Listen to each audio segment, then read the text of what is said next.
your first one, I'm going to send you two videos. This first one's going to be that you had a question on number 2 and number 4 on the Vernier micrometers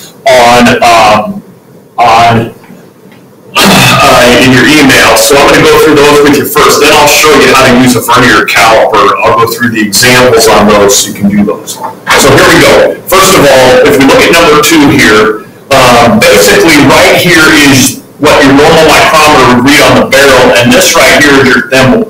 This extra information up here is your Vernier scale that also appears on the barrel of a Vernier micrometer.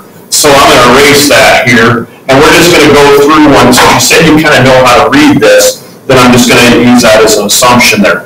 Here's your thimble. So what we're going to first do, we're first going to read off the barrel here.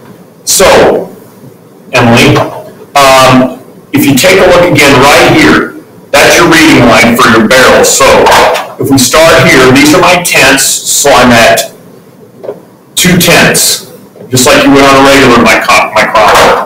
Right here is my third 25 thousandths, so I'm at 75 thousandths.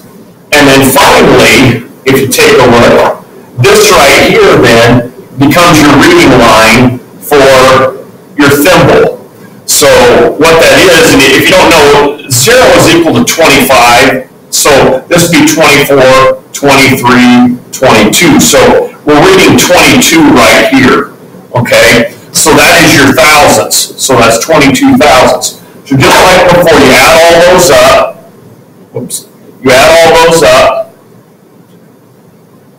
and you get 792.0. or 297 thousandths of an inch. Now here's where your Vernier measurement comes from.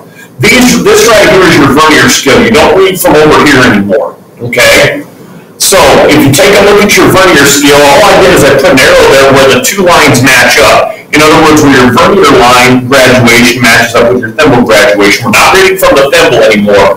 We're reading from this group of numbers over here. And those go to the 10 thousandths of an inch. So if you take a look at 0, that's at 1.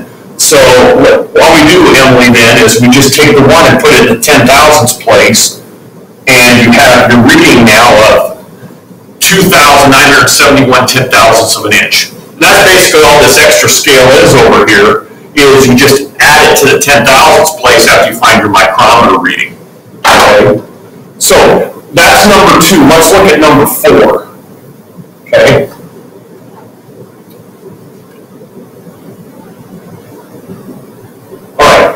Number 4, same thing.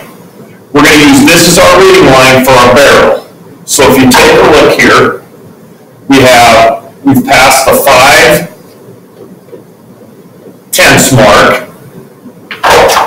We've passed the third graduation of the 25 thousandths mark, so that's 75 thousandths. And then if you take a look, what I said before, let me make sure that erases. Now this becomes your reading line, and we're between 2 marks. We're between this one and this one. Okay. Now remember, 0 equals 25. Well, because we have another scale we have to read, we always round down. Okay. You never round up when you're reading a Vernier scale. So in other words, we're going to round down to this mark right here, which was 24. Always round down. Okay. So 0.024, and then just like before, you add those up, you get 995.0, so 599 thousandths of an inch. Now, to get your 10 thousandths place from your Vernier, you just take a look here. Here's my arrow again right here. So that's where the Vernier graduation matches up with the thimble graduation. Again, we don't read from over here to get our 10 thousandths. We read from here, well, this is 5, 6, and this is 7 right there. So we just tag that on to the end of the measurement in the 10 thousandths place, and it's 5,997 10 thousandths of an inch. So I hope this helps you out. If not, when you get back to school, you can see me or email me or call me if you need to, and we will take a look at this, okay?